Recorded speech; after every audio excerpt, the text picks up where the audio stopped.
Hello class, thank you for your time.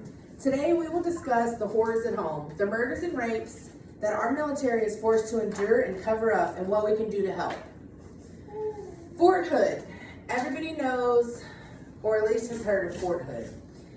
It's a major hub for our military. I'm sure you've all heard of Vanessa Gillen. She was 20 years old and was reporting being harassed by her fellow soldiers, and nothing was done. She went to the arms room and never came out. Her attacker was 20-year-old Aaron Robinson, who was held incorrectly and allowed to escape and committed suicide. Therefore, did not pay the consequences. And, he was also charged with harassment of someone else on a different case as well. And the military was aware that it was on his record. Staff Sergeant Devin Schwett, he was dead, found deceased in his vehicle. It was ruled a suicide by the Department of Defense. They said that he killed himself. He was found with 9 stab wounds. The towel that was used to place the hose into the window of his truck to kill himself from the fumes was covered in his blood, yet it was ruled a suicide.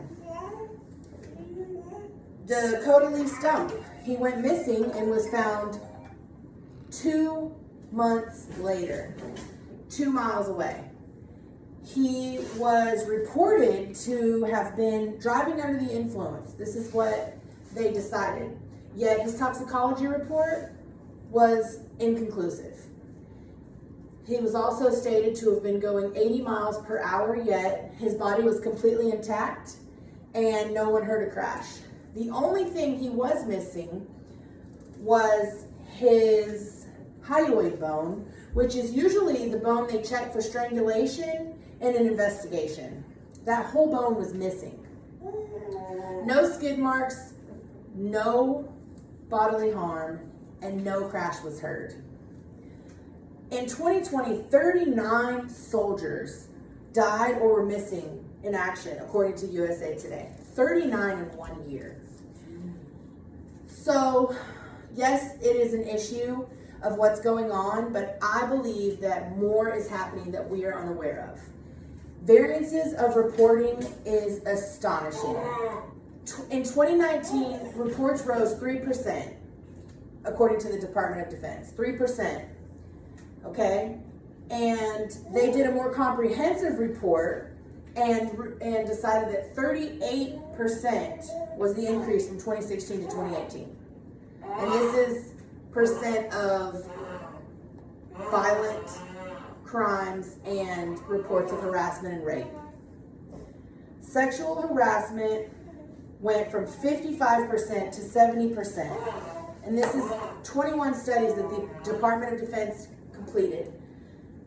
Now, the crazy part is 11 to 48% is saying, yes, it happened, and I'll tell you who I am. But the rest, when the numbers doubled, is whenever they asked anonymously. Women and men are scared to report harassment because they know it will be covered up and that they will not be taken seriously nor protected.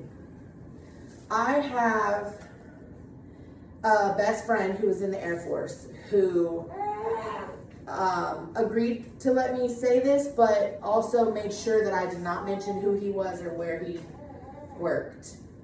He was just informed that there was another attack and that he was not allowed to repeat any of the details to anyone in the outside world because when one soldier looks bad, every soldier looks bad. So that's the mantra that they're giving out to their soldiers. My other best friend was in the Navy, and she was harassed and attacked, and she reported it, and they ignored it, and she continually had to work with the guy until they moved her. They didn't even move him, they moved her. It seems that the military plays by its own rules. They are letting attacks happen. They are not reprimanding people that are accused.